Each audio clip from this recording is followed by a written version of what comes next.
चलिए कॉस्ट में हम लोग बात करेंगे बेटा,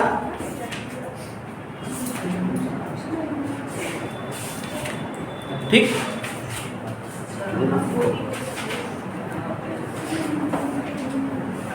परिवर्तनशील लागत, अच्छा 8 परिवर्तनशील लागत हो गई इसकी, ठीक। 8 डालें कुल लागत, टोटल कास्ट, कुल लागत,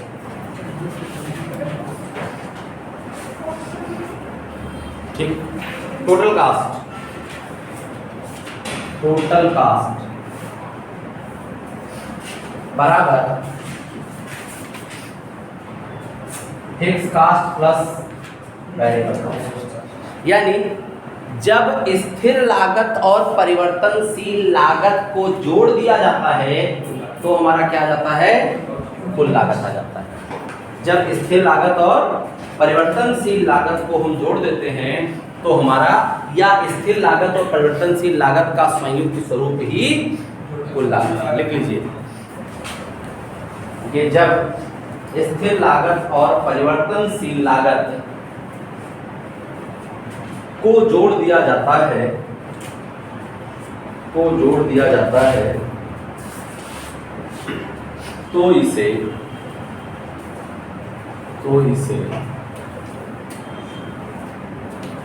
कुल लागत कहते हैं, तो इसे कुल लागत कहते हैं।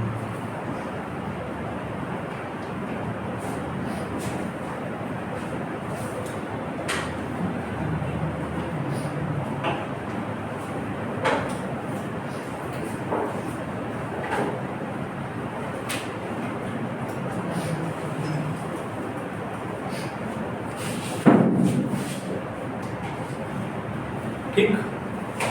अगर इसका चित्र बनाएं तो ऐसे बना सकते हैं। कल मैंने बताया था टीसी ऐसे होती है, क्यों? सॉरी एफसी,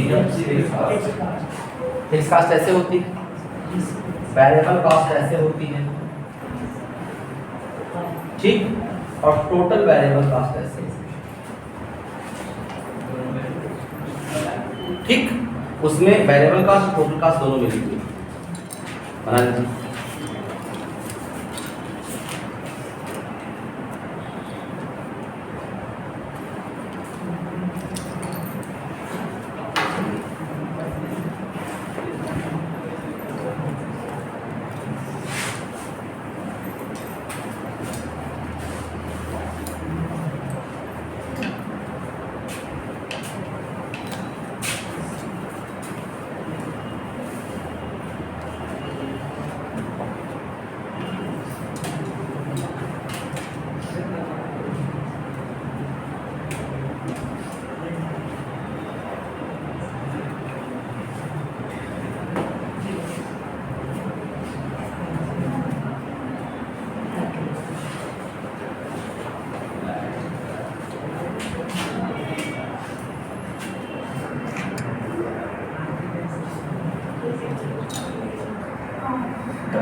ठीक हो गया।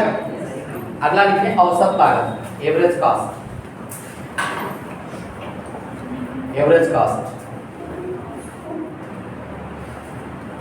देखो एवरेज कास्ट बराबर फार्मूला हो जाएगा एवरेज कास्ट बराबर total cast upon total quantity, ठीक। टीसी अपॉन टीक्यू, या क्यू भी लिख देंगे तो भी टोटल क्वांटिटी ही रहेगी, ठीक है। नोट कर लीजिए, फार्मूला ही नोट करिए, लिखाने का कोई मतलब नहीं। अब लिखिए औसत स्थिर लागत, औसत स्थिर लागत, average fix cost, average fix cost AFC बराबर टीएफसी अपॉन क्यू या TQ, TFC upon TQ,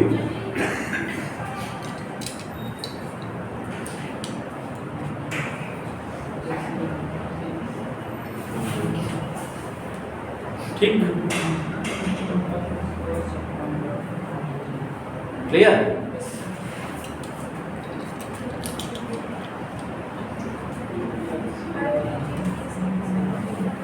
clear हो गया? अब लिखिए औसत परिवर्तनशील लागत। औसत परिवर्तनशील लागत, औसत परिवर्तनशील लागत एवरेज वेरिएबल कॉस्ट बराबर total variable cost upon quantity.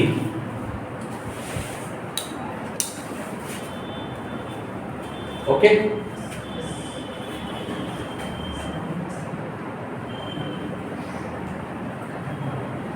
अब हेडिंग डालिए AFC ABC तथा TC में सम, देखिए AFC ABC तथा AC में संबंध।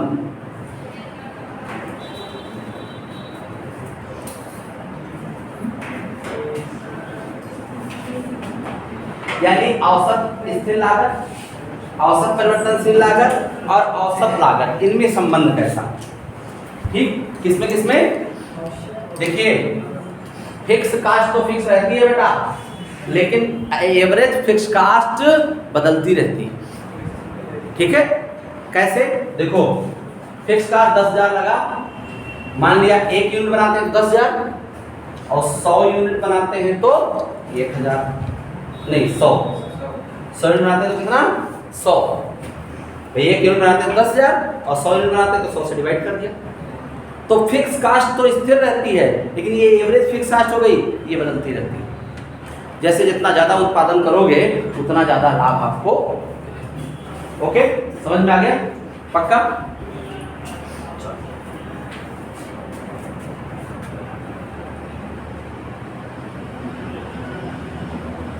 अब पहला पॉइंट लिखिए, जब तक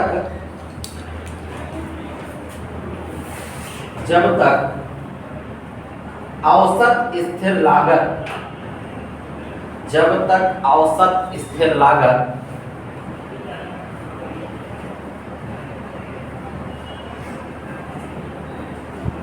और औसत परिवर्तनशील लागत, जब तक औसत स्थिर लागत और औसत परिवर्तनशील लागत में कमी होगी या गिरावट होगी, बात एक ही है, में कमी होगी या गिरावट होगी, तब तक एवरेज कास्ट में भी कमी आएगी, तब तक एवरेज कास्ट में भी कमी आएगी।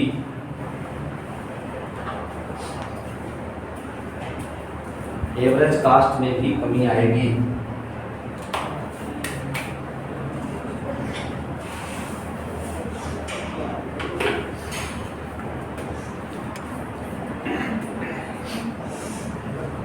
यानी इसका मतलब यह है कि अगर एवरेज फिक्स कास्ट, ध्यान दें, एवरेज फिक्स कास्ट और एवरेज वेरिएबल कास्ट ये दोनों घटेगा तो एवरेज कास्ट भी घटेगा। Okay, clear? दूसरा,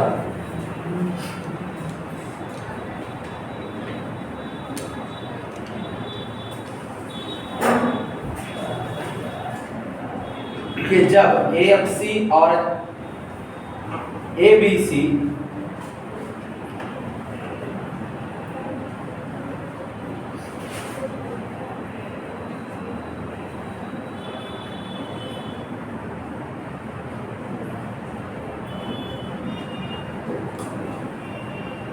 देखिए, जब AFC और ABC और ABC में ABC ये रहेगा बेटा, ये BC not ABC, average variable cost में वृद्धि होगी तो AC में भी वृद्धि होगी। यानी अगर दोनों बढ़ेंगे, ऐसे मान के रखो कि अगर ABC FC घटेगी तो AC भी घटेगी, और अगर वो दोनों बढ़ेंगी तो ये भी बढ़ेगी, अगर दोनों स्थिर रहेंगी तो ये भी स्थिर रहेगी। यानी उन्हीं पर इसका स्वरूप निर्भर करता है। ठीक, देखिए यदि दोनों स्थिर रहेंगी तो AC भी स्थिर रहेगी, यदि दोनों स्थिर रहेंगी तो AC भी स्थिर रहेगी।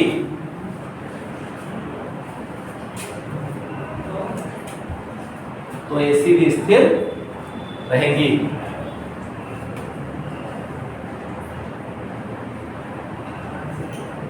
ओके,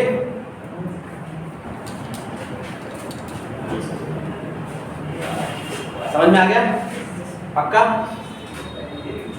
आप अगला हेड डालिए सीमांत लागत, मार्जिनल कॉस्ट।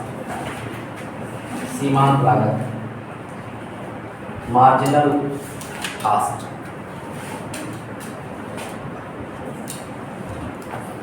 पहले ये समझिए सीमांत लागत है क्या।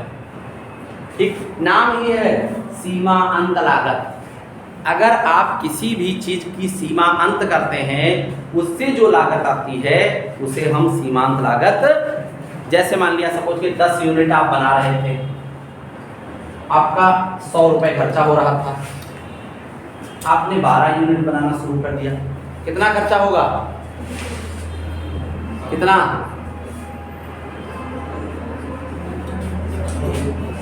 मान लिया 115 रुपए खर्चा हो गया।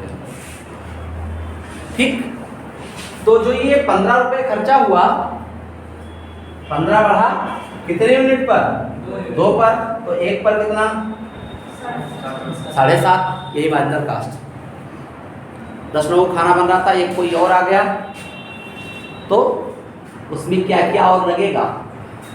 केवल वेरिएबल कॉस्ट लगेगा। फिक्स कास्ट में कोई चेंजेज, भाई हम पढ़ा ही रहे, कोई और आ गया, तो यहाँ पर कोई एडिशनल कास्ट नहीं, बैठ गया बात करना। ठीक है, तो अगर उत्पादन बढ़ता है तो एक सीमा तक केवल वेरिएबल कॉस्ट में वृद्धि होती है, फिक्स कास्ट कितने रहेगा? भाई चाहे 2 लोगों का खाना बनाइए, चाहे 4 का बनाइए, चाहे 3 का बनाइए, कढ़ाई तो उतने मांजनी पड़ेगी। ये नहीं 2 बना रहे हैं तो आधा मांज लेंगे, 4 बना रहे हैं तो पूरा मांज लेंगे, ऐसा संभव है? वो तो पूरा, यानी फिक्स कास्ट तो पूरी। इसीलिए जो मार्जिनल कास्ट होती है वो कम होने लगती है। एक इकाई बना रहे हैं, अब देखो पहले अच्छा सीमांत ये बता दें, सीमांत देखिए, सपोज कीजिए कि कुछ उत्पादन हम करते हैं, उन उत्पादन करने में जो फिक्स कास्ट आती है वो 5000 आती है।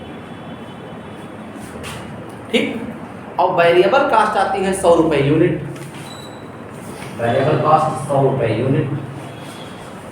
एक इकाई बनाया तो टोटल कास्ट कितनी हो जाएगी? चलो एमसी भी यहाँ लिख लें, फिर टोटल कास्ट बीसी। ओके, अब ध्यान दीजिए, एक इकाई बनाएंगे तो हमारी टोटल कास्ट कितनी आएगी? 5100। एक इकाई बनाने पे कास्ट कितनी आएगी? 5100। 10 इकाई बनाए तो कास्ट कितनी आएगी? कितनी आएगी? 5000 है तो लगेगा ही लगेगा। एक यूनिट पे 100 रुपए, तो ये टोटल है टीएफसी। यहाँ एवरेज कास्ट भी निकाल लें, एससी भी निकाल लें, यहाँ वही हो जाएगा 5100 हो जाएगा।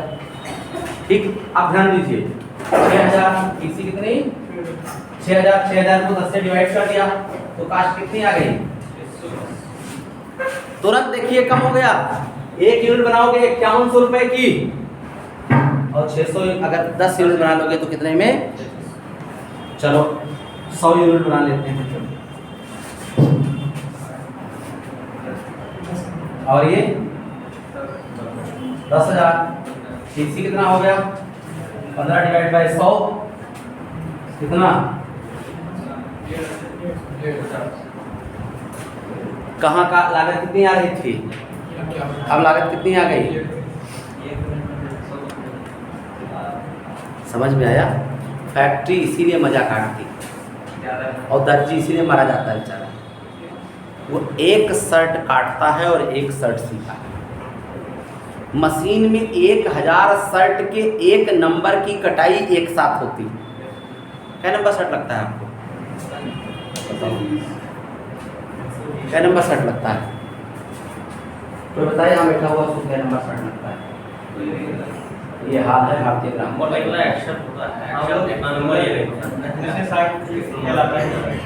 अच्छा जाते हो ऐसे खड़े हो जाते हो आप नापो जाते ना ऐसे। मुझसे कभी ये नहीं पूछे हमारा शर्ट का नाप बता दो। ऐसा कोई ना कोई जैसे ये बोलता है अक्सर ये नंबर नहीं आता है। मुझे 42 नंबर की शर्ट बिल्कुल 42 इंच, और उसमें अलग अलग साइज होती है। जब आप देखो जब वो दर्जी नापना शुरू करता है तो सबसे पहले यहाँ से दिस इज लंबाई, ठीक, फिर चेस्ट, फिर ये, और भी ज़्यादा एक्सपर्ट होता है तो इसकी लंबाई क्या रहेगी, और ज़्यादा एक्सपर्ट होता है पेटो नापता है क्योंकि सीना अलग पेट अलग देखा होगा आपने। नहीं तो कई बार जब एक्सपर्ट दर्जी नहीं होता है तो यहाँ नाप देता है और उसी के नाप सिल देता है, बाद में शर्ट ऐसे हो जाती है देखा होगा आपने। ये तो नहीं खुलती है लेकिन वो ऐसे खुली हुई, ऐसे खुली हुई। कुछ लोग देखो शर्ट पहने होते हैं तो ऐसे यहाँ खुला रहेगा ऐसे। कारण क्या है? सही दर्जी ने नहीं सिला, या जब सिलाया बहुत पहले सिलाया पेट बढ़ गया। हाँ, ये चीज़ें इस तरीके की, कहने का मतलब नाप सही नहीं। अब फैक्ट्रीज क्या करती हैं, वहां पर 42 नंबर के हिसाब से आस्तीन, 42 नंबर के हिसाब से शोल्डर, 42 नंबर के हिसाब से चेस्ट, सारी चीज 42 नंबर के हिसाब से बनाई जाती है। बस केवल थान का कपड़ा काटा और बटन दबा दिया, वो अपने आप एक्सेप्ट कर लेगा, अपने आप खटाखट काट पीट के और उसके बाद निकाल देगा।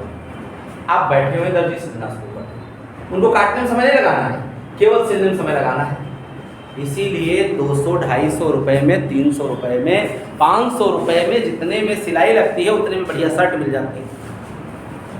क्यों? क्योंकि फैक्ट्री बड़े लेवल पे बनाती है प्रोडक्ट। देखा आपने, वही सामान 5100 का पड़ रहा था एक बनाने पर और 100 बनाने पर। क्लियर? अगर 100 की क्षमता है, मान लीजिए 1000 की क्षमता हो तो और कम हो जाएगा। अभी 1000 बना लेते हैं, 1000 सामान बनाने पर ये तो 5000 है, ये कितना हो जाएगा? 1 लाख। 1,05,000 डिवाइड बाय 100 नहीं 1000 डिवाइड बाय 1000 और सस्ता हो गया। क्लियर? टोटल कास्ट समझ में आ गया, टोटल वेरिएबल कास्ट में। अभी मार्जिनल कास्ट नहीं समझ में आया। कैसे? इसमें पहला 0, इसमें से हटाइए कितना? 900, इसमें से हटाइए कितना? 9000 नहीं 900, 915 सही तो है, 9000, इसमें से हटाइए 90,000। ये है वेरिएबल कास्ट, समझ में आया? Marginal cast. अब इसमें टोटल से डिवाइड करें तो एवरेज मार्जिनल कास्ट आ जाएगी, और मार्जिनल कास्ट 1 यूनिट की ही निकाली जाती है। सारी चीज़ क्लियर हो गई? कोई दिक्कत तो नहीं? देखिए, जब एक अतिरिक्त इकाई के उत्पादन, जब एक अतिरिक्त इकाई का उत्पादन किया जाता है तो जब एक अतिरिक्त इकाई का उत्पादन किया जाता है तो ऐसी अवस्था में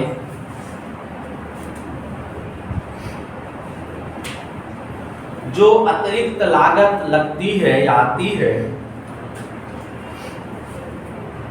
जो अतिरिक्त लागत लगती है आती है, उसे सीमांत लागत कहते हैं।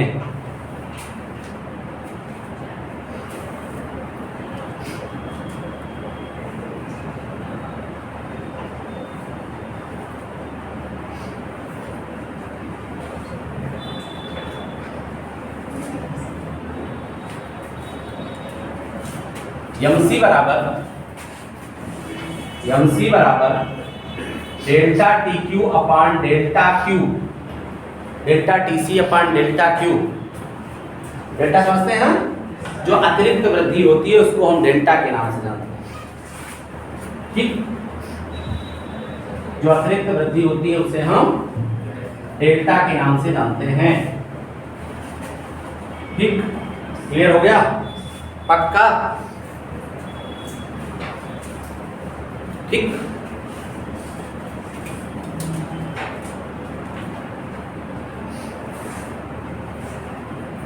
अब हेडिंग डालिए सीमांत लागत और औसत लागत में संबंध। सीमांत लागत और औसत लागत में संबंध।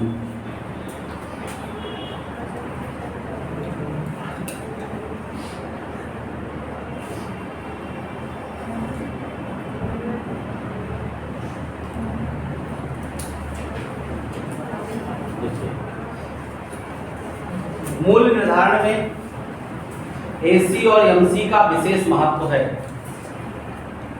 मूल्य निर्धारण में एसी और एमसी का विशेष महत्व है।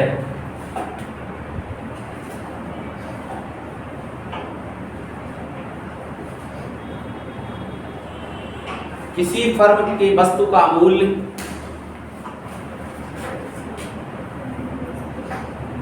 एमसी बराबर एमआर पर होता है।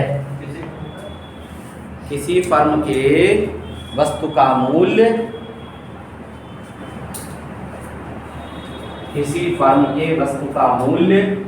एमसी बराबर एमआर पर होता है। एमआर मतलब मार्जिनल रेवेन्यू, एमसी मतलब मार्जिनल कॉस्ट। ठीक, आप पहला लिखिए। यदि एसी गिरती है यानी घटती है, यदि एसी गिरती है तो एमसी उससे अधिक गिरेगी। यदि एसी गिरती है तो एमसी उससे अधिक गिरेगी।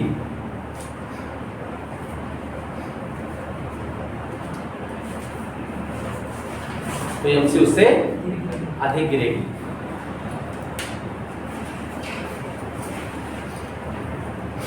यदि एसी बढ़ती है तो एमसी उससे अधिक बढ़ेगी। यदि एसी बढ़ती है तो एमसी उससे अधिक बढ़ेगी।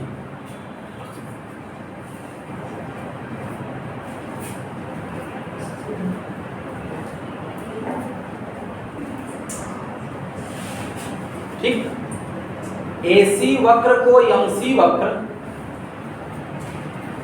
एसी वक्र को एमसी वक्र सबसे नीचे से काटती है। ये पढ़ा है? सबसे नीचे से काटती है। अब आइए इन तीनों बातों को देखा जाए बायोग्राफिकल कैसे होती है। ठीक, देखिए सबसे पहली बात,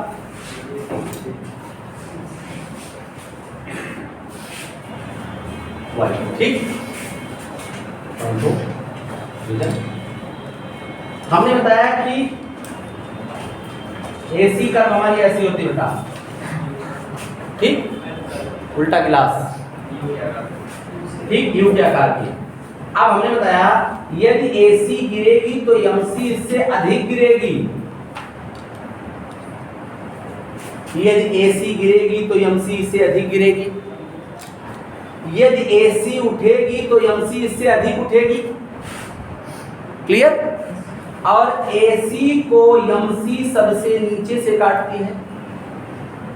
ऐसे सबसे नीचे का बिंदु ये है लेकिन नीचे से काटती है। क्लियर हो गया? बात समझ में आ गया? अब अभी हमने लिखा था एमआर बराबर एमसी, ये तो लिखा था एमसी बराबर एमआर, बात तो नहीं। अब ध्यान दो, ये समझ में आ गया इतनी बात? अब अगर प्राइस लाइन कैसे होती है, इसमें नहीं बनाना है, अलग बनाना है आपको। ये हमारी प्राइस लाइन या डिमांड लाइन है, कुछ कह लीजिए। यदि ये दोनों इसके नीचे रहेंगी तो अधिक लाभ होगा, इस पर रहेंगी तो सामान्य लाभ होगा, इसके ऊपर रहेंगी तो हानि होगा। ये आगे हम लोग बात करेंगे। Okay, clear? समझ में आ गया? बना लीजिए।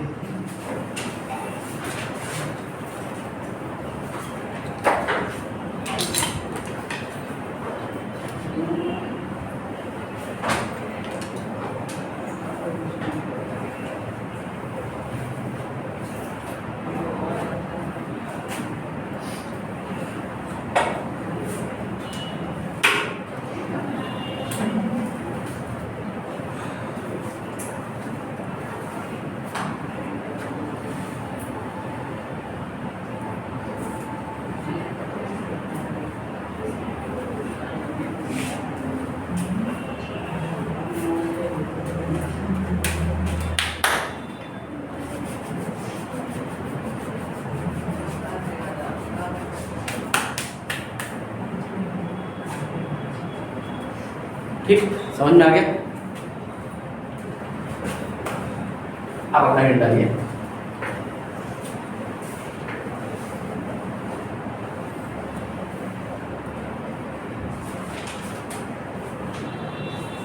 अल्पकाल में उत्पादन वक्रों का संबंध है। अल्पकाल में उत्पादन वक्रों का संबंध। सारे वक्र कैसे होंगे तो समझ में आ गया। एक वक्र और थोड़ा सा जान लें। देखो,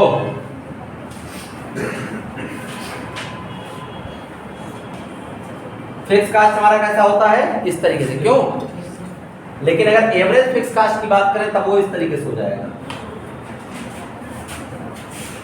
क्योंकि वो एक निश्चित सीमा तक गिरता है। अभी हमने बताया। अब एक हम लोग न्यूमेरिकल लगा लेते हैं इसमें छोटा सा। ठीक, देखिए देखिए, हाँ उसी में जो पॉइंट आ जाए उसी में सब देखिए। हाँ, क्योंकि 1000 वस्तुओं के निर्माण में 1000 वस्तुओं के निर्माण में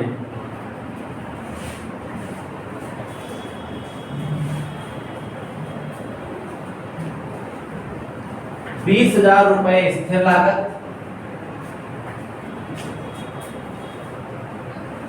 20,000 रुपए स्थिर लागत तथा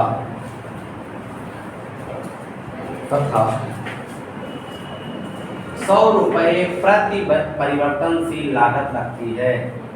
100 रुपए प्रति इकाई परिवर्तनशील लागत लगती है।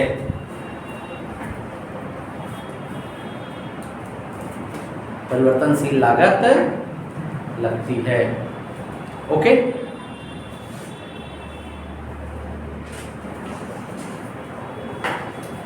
फर्म को 100, 200, 500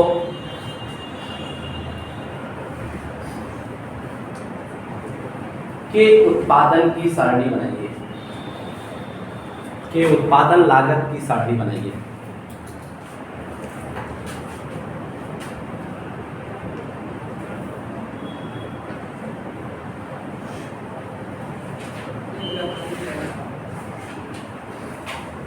देखिए उत्पादन लागत की सारणी कैसे बनेगी। ठीक है, आज सारणी। ठीक, सबसे पहले यूनिट्स, इतनी यूनिट्स हमको उत्पादित करनी। ओके, फिर इसके बाद में फिक्स कॉस्ट, फिर एवरेज फिक्स कॉस्ट, फिर टोटल वेरिएबल कॉस्ट, फिर मार्जिनल कॉस्ट। ओके, फिर टोटल कॉस्ट और क्या? ठीक, फिर एवरेज कॉस्ट। बस इतना निकाल रहे। ठीक, अब देखिए कह रहे हैं कितनी यूनिट बनाया जाए? 100 यूनिट। फिक्स कॉस्ट कितना लगेगा? 20,000। तो ध्यान दो, 20,000 लगेगा, चाहे एक बनाओ चाहे 1000। तो 20,000 को हम 100 से डिवाइड कर लेंगे, तो एवरेज फिक्स कॉस्ट क्या आ जाएगा? 200। टोटल वेरिएबल कॉस्ट कितना आएगा? एक यूनिट बनाने में 20 रुपए आता है, तो 100 यूनिट बनाने में कितना आएगा? 2000। ओके, हम लोग मार्जिनल कॉस्ट बाद में जानेंगे। टोटल कॉस्ट कितना हो जाएगा? फिक्स कॉस्ट कितना लगा? 20,000। वेरिएबल कॉस्ट कितना लगा? 2000। टोटल कितना हो गया? 22,000 में कितना यूनिट बना? तो एक यूनिट का दाम। सब समझ में आ गया? किसी को कोई दिक्कत तो नहीं?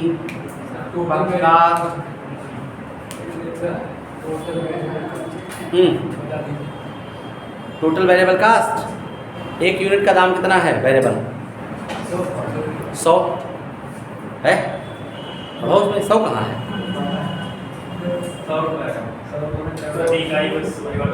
100 रुपए है।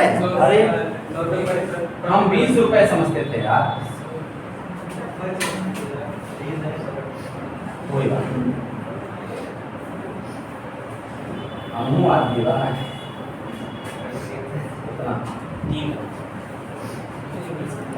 कोई बात नहीं, अच्छी बात है आपने बताया। क्लियर? अब तो समझ में आ गया, अब तो कोई कन्फ्यूजन नहीं। हमने जो 20 रुपये प्रति इकाई बताया। अब कितना बनाना है? 200 पर देख लिया जाए कितनी लागत आएगी। 200 अगर हम बनाते हैं तो ये तो यही रहेगा, एवरेज बदल जाएगा, 20,000 बटे 100 रुपये हो जाएगा। ये कितना आ जाएगा? 1 यूनिट के लिए 100 रुपये, तो 200 यूनिट के लिए 20,000। मार्जिनल कास्ट बाद में 20,000 ये 20,000 ये 40,000 में कितना यूनिट बना? तो 1 यूनिट का दाम। समझ में आ गया? कोई दिक्कत तो नहीं चुन्नू मुन्नू? ठीक, चलिए अगली कौन सी यूनिट? 500 यूनिट। ये यही रहेगा।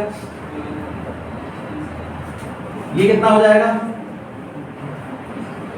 40 रुपये। यहाँ पर 500 गुणे 100 50,000। ठीक, 50 20 70,000 डिवाइड बाय 140। क्लियर? तो इनको 500 यूनिट बनाना चाहिए, क्योंकि अभी लागत हमारी एवरेज कास्ट है। हम तब तक बनाएंगे जब तक एवरेज कास्ट हमारी घटेगी। जैसे एवरेज कास्ट बढ़ने लगेगी वैसे हम उत्पादन छोड़ देंगे, क्योंकि एवरेज कास्ट का एक नेचर है। क्या नेचर है? तो रिकॉर्डिंग में सबसे बड़ी प्रॉब्लम यही रहती है। ऐसे तो एवरेज कास्ट बनती है, बताया हमने। पक्का हम यहाँ तक उत्पादन करेंगे, ये हमारा न्यूनतम कास्ट है। जैसे इसके ऊपर जाएंगे बस हम बंद कर देंगे। भाई जब तक लाभ होगा तब तक काम करेंगे, हानि में आ जाएंगे तो काहे काम करेंगे? कि करेंगे? नहीं करेंगे। पक्का समझ आ गया? श्योर? बना लीजिए।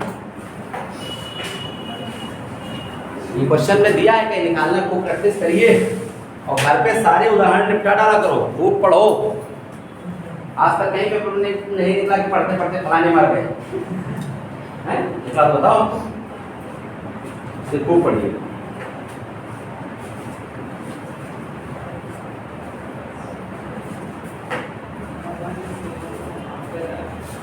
हैं? क्या हुआ? कह रहे हैं राम कुमार, क्या कह राम कुमार? तब तुम कुछ कह रहे थे कि हम बताएंगे, भी बताया नहीं हैं? तो विशेष बात थी क्या? अच्छा हमको बता देंगे स्पेशल। बहुत अच्छी बात है।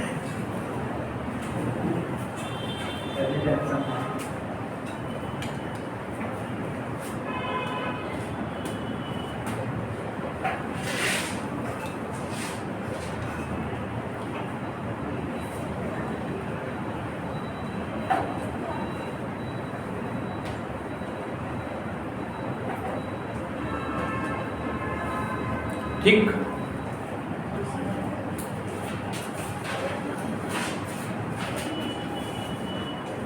क्लियर हो गया? पक्का?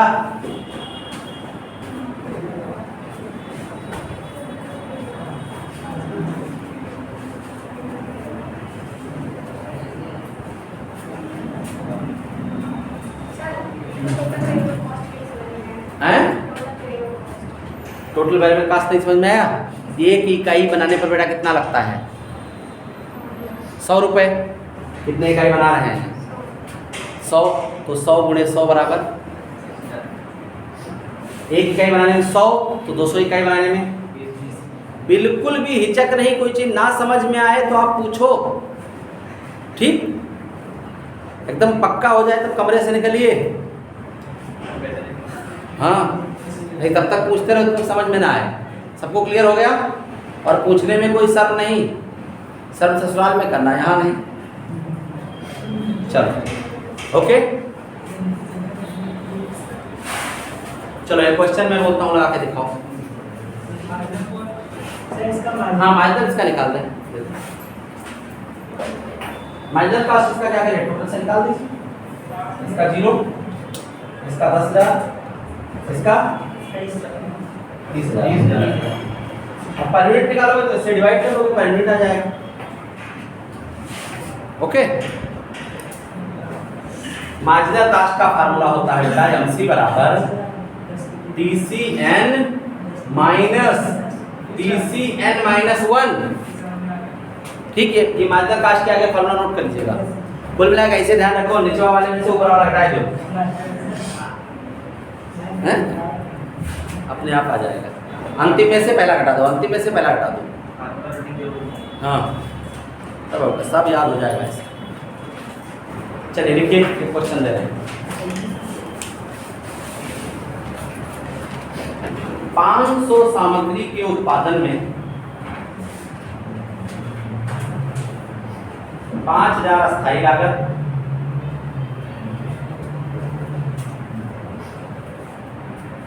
5000 अस्थायी लागत तथा 5 रुपये प्रति इकाई परिवर्तनशील लागत लगती है।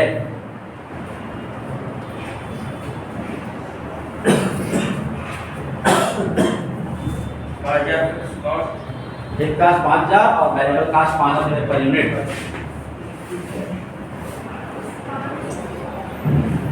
अतः 100 इकाई, 100, 200, 300, 400, 500 इकाई का उत्पादन बताइए, उत्पादन लागत बताइए। 100 से लेके 500 तक उत्पादन मत लगाओ हम, ठीक।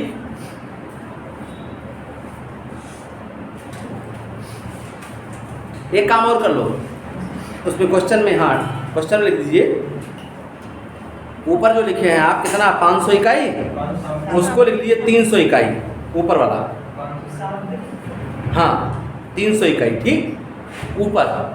और नीचे एक लाइन और लिखो, 300 इकाई से अधिक उत्पादन करने पर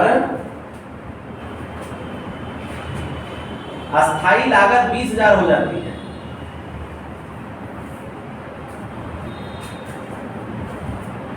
आप लगा कर बताओ, अस्थाई लागत 20,000 हो जाती है। ओके, आइए एक बार फिर से देख लें। 100 यूनिट में 5000, 5000 डिवाइड बाई 100 बराबर 50। एक यूनिट में 5 रुपए, तो 100 गुणे 5 बराबर 500। दोनों को जोड़ दिया 5500, इसको 100 से डिवाइड कर दिया 55। यही सीरीज चलती रही यहाँ तक। अब इसके बाद जब 400 करेंगे तो फिक्स कास्ट हमारा 20,000 है। ओके, तो 20,000 डिवाइड बाई 4 बराबर 50 रुपए। वेरिएबल कास्ट वही रहेगा, उसमें कोई बदलाव नहीं होगा। तो 400 गुणे 5 बराबर 2000। तो 20,000 प्लस 2000 बराबर 22,000। 22,000 डिवाइड बाई 400 55 रुपए। क्या बात, ठीक। अब कितना बनाना है? 500, ठीक, क्लियर। बस 500 काट दीजिए, इतने बना दीजिए। तो आगे बढ़ जाओ। बताना क्या चाहते हैं? बताना ये चाहता हूं कि अब आप देखो एवरेज कास्ट आपका बढ़ गया नहीं बढ़ गया? आपको कौन सा ऑप्शन अपनाना चाहिए, 300 की 400? 300, क्योंकि एवरेज कास्ट आपका कम आ रहा है और यहाँ से एवरेज कास्ट बढ़ रहा है। इसका मतलब इस सिद्धांत को फॉलो करना है। यानी हम यहाँ तक गए और फिर यहाँ से बढ़ने लगा तो हम यही उत्पादन करेंगे। समझ में आ गया? पक्का?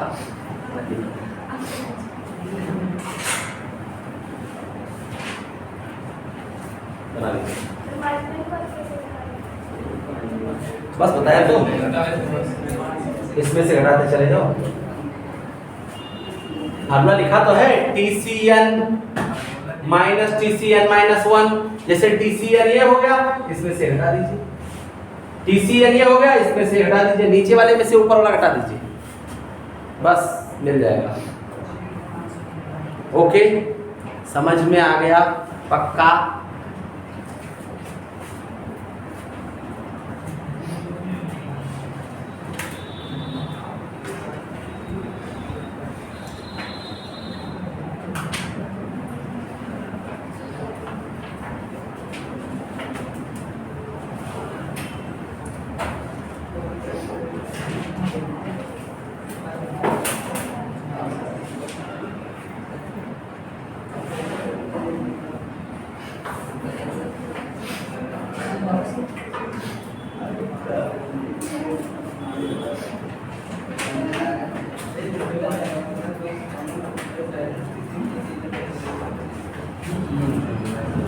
ठीक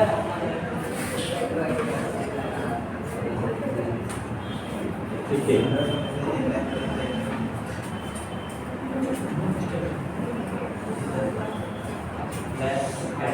बढ़िया। देखिए, अल्पकाल में उत्पादन बढ़ाने पर, अल्पकाल में उत्पादन बढ़ाने पर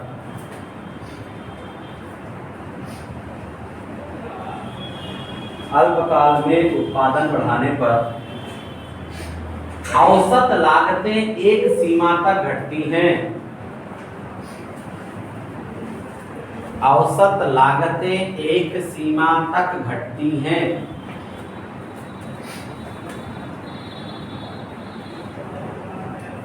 औसत लागतें एक सीमा तक घटती हैं, उसके बाद बढ़ने लगती हैं, उसके बाद बढ़ने लगती हैं। अतः हमें इस बात का ध्यान रखना चाहिए, अतः हमें इस बात का ध्यान रखना चाहिए कि न्यूनतम मूल्य पर ही, न्यूनतम लागत मूल्य पर ही उत्पादन करें, न्यूनतम लागत मूल्य पर ही उत्पादन करें।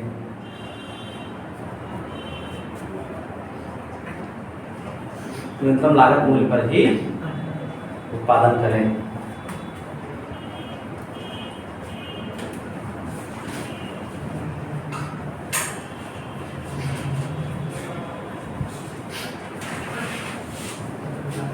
अब इसमें अगर मान लिया आप अल्पकाल में लाभ लेना चाहते हो, तो अल्पकाल में 2-3 चीज़ों का विशेष ध्यान रखना होगा।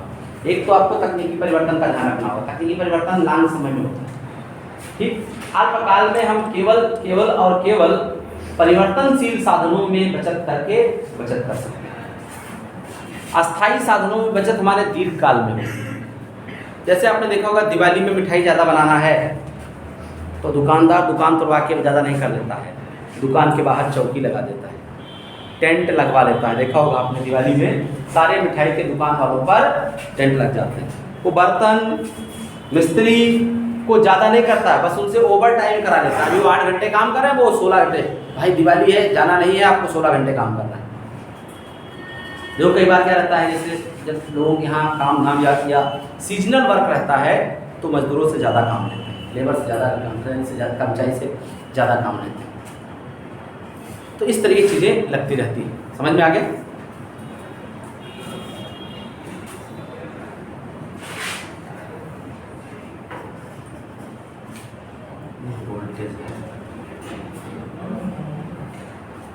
देखिए, अल्पकाल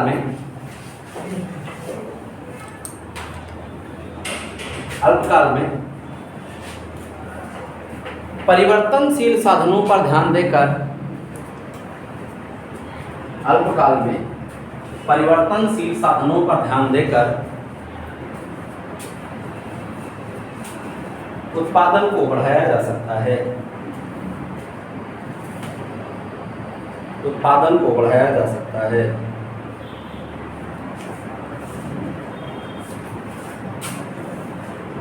उत्पादन को बढ़ाया जा सकता है।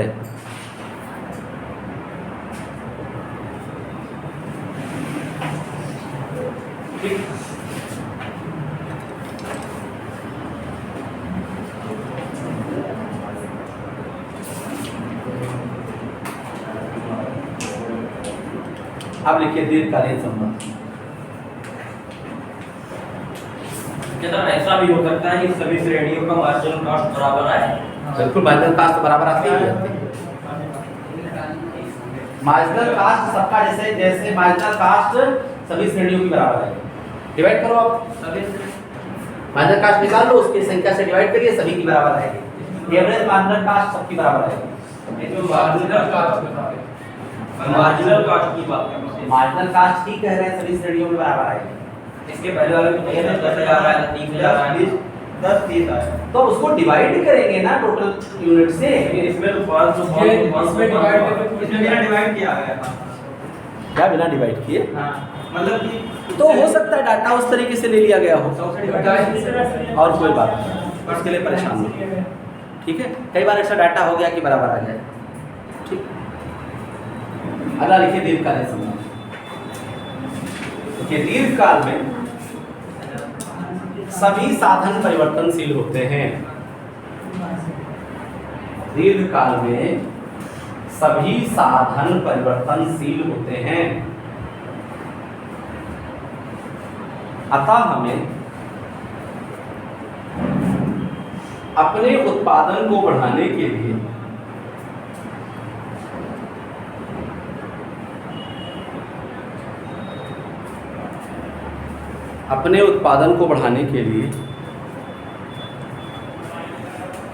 एक दीर्घकालीन औसत वक्र पर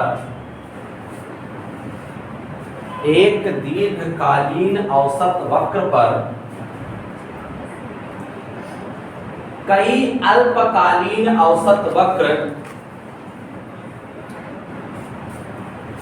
बनाए जाते हैं।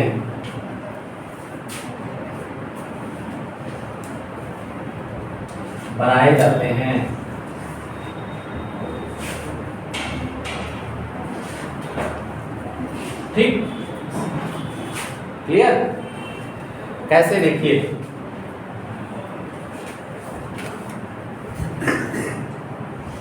LAC मतलब लॉन्ग टर्म एवरेज कास्ट, इस पर बहुत सारी SAC मिलेंगी। जहां हमारा मामला सेट बैठेगा वहां उत्पादन कर लेंगे।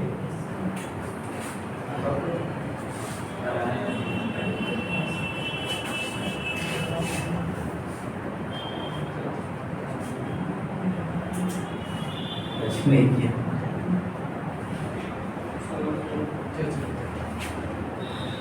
बना लीजिए। ठीक,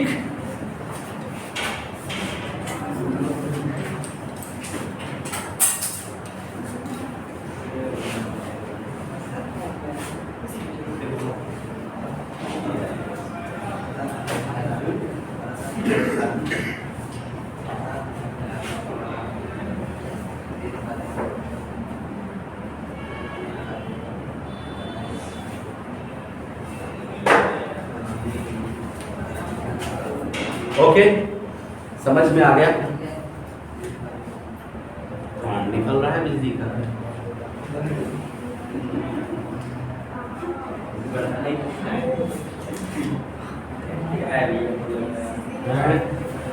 क्या हो गया मुन्ना? थोड़ा गलत लिख दिया भाई, देख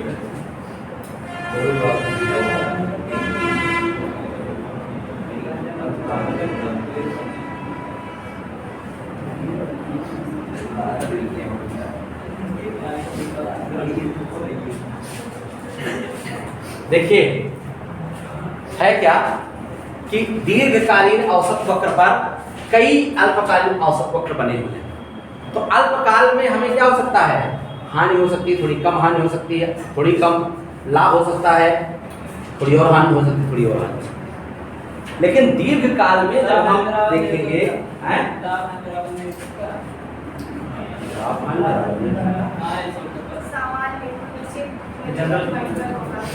सबसे अधिकतम बिंदु है लाभ का। इसके इधर जाएंगे तो लाभ घटने लगेगा, इसके इधर जाएंगे तो भी लाभ घटने लगेगा। ना लाभ एक क्षेत्र है और हानि जन्म मृत्यु बराबर कैसे होगी? लाभ एक बिंदु है, हानि दूसरी बिंदु है, तो दोनों बराबर कैसे हो जाएंगे? आप ये कहो कि लाभ हो सकता है या हानि हो सकती है, ये नहीं हो सकता कि लाभ और हानि बराबर होगा। ये कैसे? वो कहने में लाभ हानि जीवन मरण यस अपयस विधि था। ठीक है, तो ऐसा नहीं है, लाभ या तो लाभ होगा या तो हानि होगी, दोनों बराबर नहीं होगा। ओके, अब वो भी निर्भर करेगा प्राइस लाइन कहाँ पर है। देखो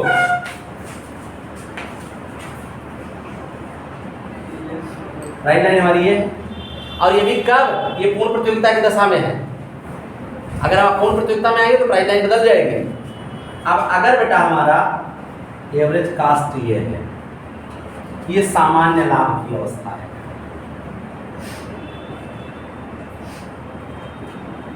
ठीक, ये हमारा विशेष लाभ की अवस्था है। क्यों? लागत हमारी इतनी लग रही है और लाभ हमको इतना नहीं मिला है। यहाँ से मतलब समझ लो, ये लागत हमारी इतनी आ रही है यहाँ से यहाँ, और प्राइस हमारी यहाँ से पूरी, तो इतना हमारा ज़्यादा लाभ है। ये अधिलाभ की अवस्था है। ठीक।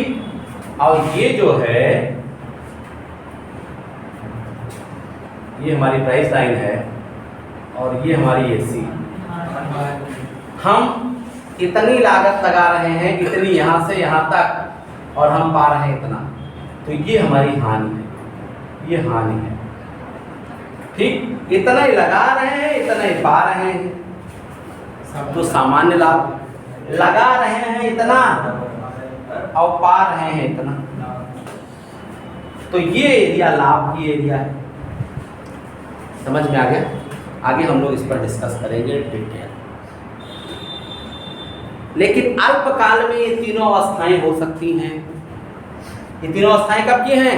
अल्पकाल में आपको अति लाभ हो सकता है और हानि हो सकती है, या सामान्य लाभ हो सकता है। लेकिन दीर्घकाल में केवल और केवल सामान्य लाभ होगा, क्योंकि हानि होगा तो भाग जाएंगे।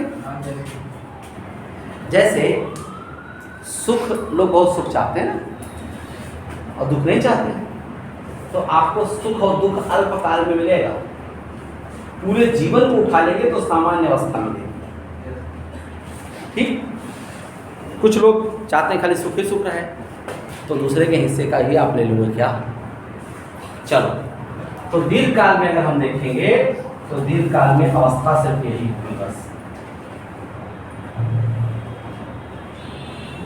बस सामान्य लाभ। क्यों? ज़्यादा लाभ होगा तो और फर्में आ जाएंगी, आपका लाभ कम हो जाएगा। कम लाभ होगा तो बहुत सारी फर्में छोड़ के चली जाएंगी, तभी सामान्य लाभ। ठीक। तो इसलिए दीर्घकाल में आपकी केवल सामान्य लाभ की अवस्था हो सकती है, दीर्घकाल में अति लाभ नहीं हो सकता। ठीक। क्लियर? समझ में आ गया? चलिए जाओ, पानी में नहीं उठ के पी आओ। है ज़्यादा दिक्कत तो बाहर चले जाओ, चले जाओ, मुंह धुला हो जाओ। क्लियर? समझ में आ गया सारी बातें? पक्का हो गया? कोई दिक्कत तो नहीं? अब इनके न्यूमेरिकल लगवाने हैं। एक तो इलस्ट्रेशन आप देख लीजिएगा, और ये चैप्टर कल हम लोग अगले चैप्टर पर बात करेंगे। ठीक। प्रयास करना है कि एक चैप्टर पर डे इसका फिनिश करना है, नहीं तो फिर अकाउंट के लिए समय कम बचेगा। हाँ, मंडे से आएंगे अकाउंट। ओके।